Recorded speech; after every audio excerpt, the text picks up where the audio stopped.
So, yeah. So, simulating state space response. We've just done like the analytic process of how to solve the state equations. But there are really nice numerical tools for this too. So for many nonlinear models, numerical solution of the state equation is required. For linear models, we can always solve them analytically using the methods of this chapter. So we learned how to do that in general before. However, due to its convenience, we will often want to use numerical techniques even when analytic techniques are available. MATLAB has several built-in control systems toolbox functions for analyzing state space system models, especially linear models. They don't really have a lot for nonlinear models, but for linear models they have a lot. We'll explore a few here. So consider, for instance, a linear state model with the following A, B, C, and D matrices. So we have a third order system, 3 by 3 A matrix. We have a single input system, and looks like we've got 2 outputs. So these are all going to be MATLAB code boxes here, and you can find this lecture. There's an M file, MATLAB script file on the website. If you look at the bottom of this page, it has the URL for it. So feel free to download that and play around with this in MATLAB. So what I'm going to do, for a step input, I'm going to put in a 3 times the unit step for our input, and an initial state being 1, 2, 3 for each of the state initial values. Let's compare analytic and numerical solutions for the output response y of t. So this lecture actually is I kind of go into a lot of detail on like different ways to do this. This could be a trivially short lecture because you can do this simulation very quickly. And at the very end, I'm going to do that in this lecture. So I'm going to just walk us through what I do to sort of do this analytic solution. It turns out being a sort of hybrid analytic solution, and then I do some numerical integration, and I'll sort of explain why that is later. So for an analytic solution, we'll use a rearranged version of equation 710. So that would be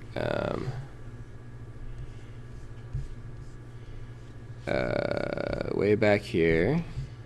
And it's lecture 7.1 that equation shows up. So this is the equation. So I just rearranged it slightly to have this form here. So the output is equal to this. Remember, we've got our state transition matrix in there. And this looks like our state solution, but it also includes the C and D terms to get us to our output y. So first we need the state transition matrix phi. So we consider the eigenproblem. So this is if we're going to do it the analytic way, okay? But we're going to use some of the tools available to us. So if we want to find the eigenvectors and the eigenvalues of the A matrix, you can just use the Eig function in MATLAB, which is so sweet, right? Just give it the A matrix and boom. And this one turns out to have complex. So like there's one real eigenvalue. So this is the eigenvalue matrix. So L is lambda, is our capital lambda here. And the eigenvalues are along the diagonal. So notice that the first eigenvalue is real, -3. And then the second and third eigenvalues are complex. Okay, so it's very nice that MATLAB did this for us. Also, our eigenvectors came out complex. There's a certain scaling that MATLAB uses for the eigenvectors. It scales it so that each eigenvector has a norm of 1. our eigenvectors we were finding by hand tended to have, well, I mean, norms of whatever they were. One of the values we set to be 1. And if the other one doesn't come out to be 0, then our norms are not 1. So that's why they're always going to get ones that look different than us, but you should be able to multiply theirs by some factor and get ours. So the matrix M is the eigenvectors? Yeah, so this is the modal matrix. Modal matrix. So this is the same M that we use. And so that means that this is our M1, this is our M2, and this column is our M3. Just as this is our lambda 1, this is our lambda 2, and this is our lambda 3.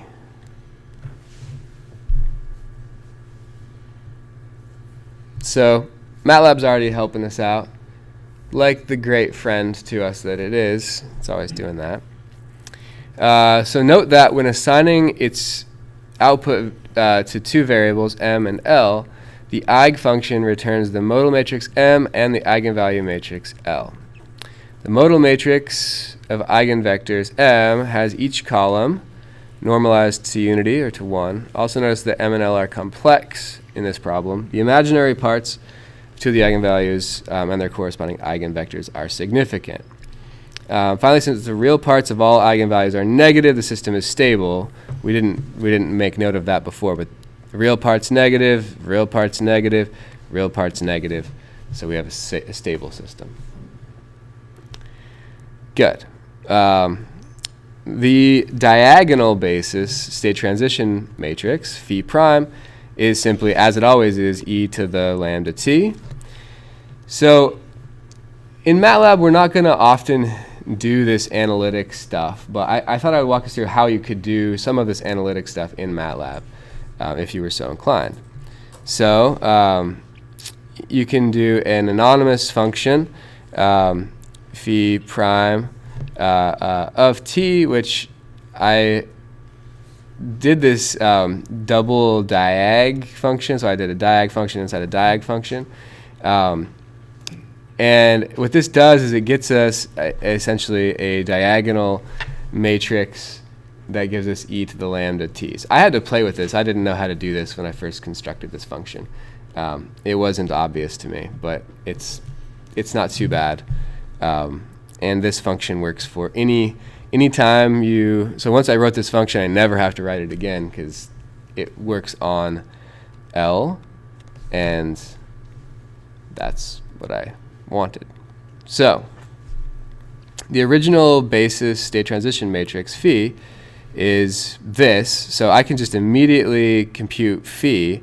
I compute M inverse separately from inside this function. I could have put in here M times phi prime times M inverse, but I didn't want to have this function every time I call the time value for this function. I didn't want to have to recompute M inverse. That's why I computed it before and stuck it in here. So I only computed M inverse once. Those are the types of little like numerical things that can help speed up your code, but not something that's too important to first pass through. So now I've got my phi, and the free response is easy. So it's relatively straightforward to compute the free response. I just define a time vector, time array, at increments of 0.05 seconds and up to 5 seconds. And the output free response then, I'm initializing it. I know what size it's supposed to be. And so what I do is this is another little idiom that I use. You could just initialize it with all zeros in it, which is very common to do. But then if you get a response that has some zeros in it, you might wonder, oh, did I populate the matrix fully, or were there some values I didn't populate?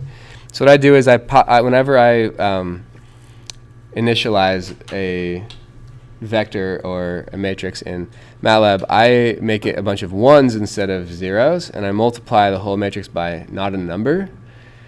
And then my entire array gets populated with not in numbers. And then if at the end I end up with not in numbers in there, oftentimes that means, oh, okay, I never wrote to that value in the array. It's easier to debug, but it's not a big deal. You can use zeros. I think usually when you learn this, you learn to use zeros. That's fine. Okay, so what I did is then I said, okay, for each time value, I know that the output at that time for the free response output is the C matrix times the phi matrix evaluated at that time times the initial condition. So I just compute that, and I print out this row is just printing out the first 3 columns of this, and that's the result. A time array, TA, was defined such that phi could be evaluated at those times. The first 3 columns are printed for the first 3 moments in time. Note how there's a hanging chad of imaginary components. Throwback to the 2000 election. What? You guys were like, I was in second grade, yeah. You were 2 years old? Oh my God, crazy. Okay. That doesn't mean you guys are young, it means I'm old. That's the disturbing thing.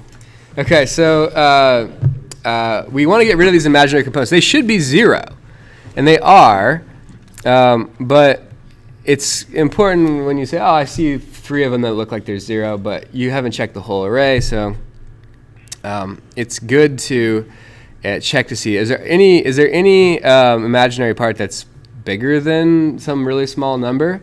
There's going to be a little bit of computational jitter at the very bottom, but as long as it's negligibly tiny, we can just get rid of it.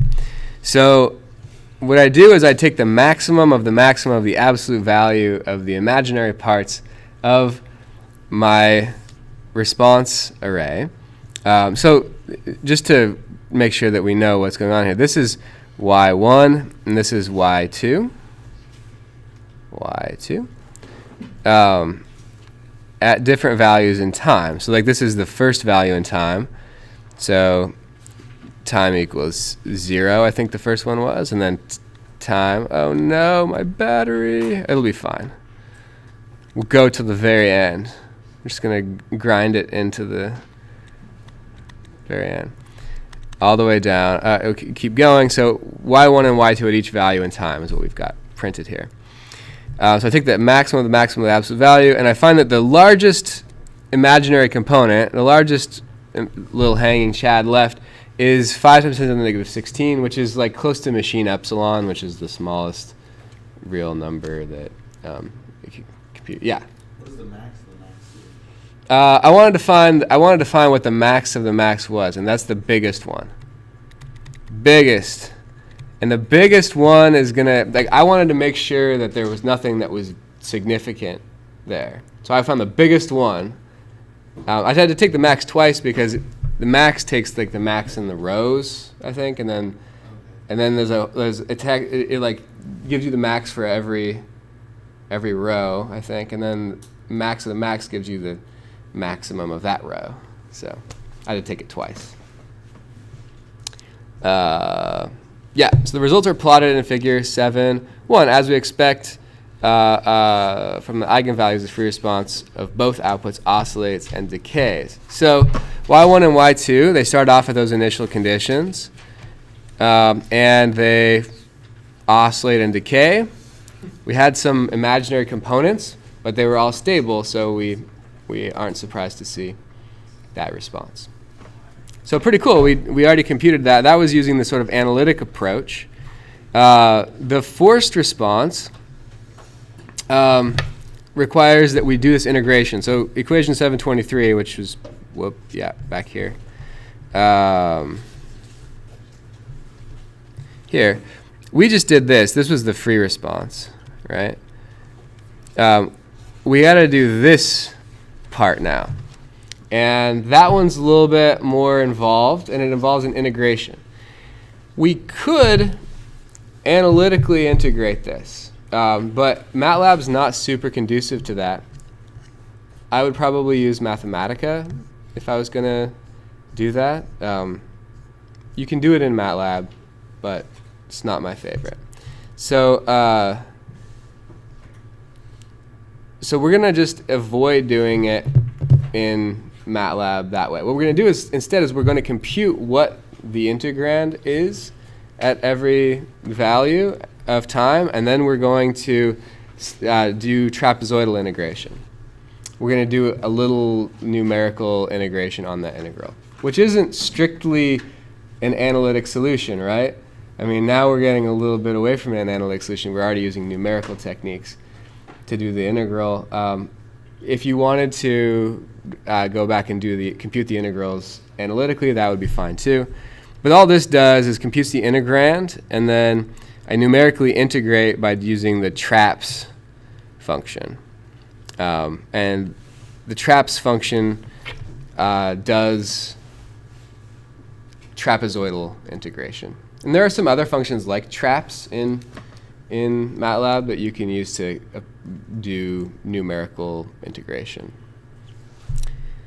So now I evaluate the forced response at each time. So once I've got the integral, then I multiply it by C phi, and I get the forced response. I print out the first 3 columns of that. So this is y1, y2, but the forced response version.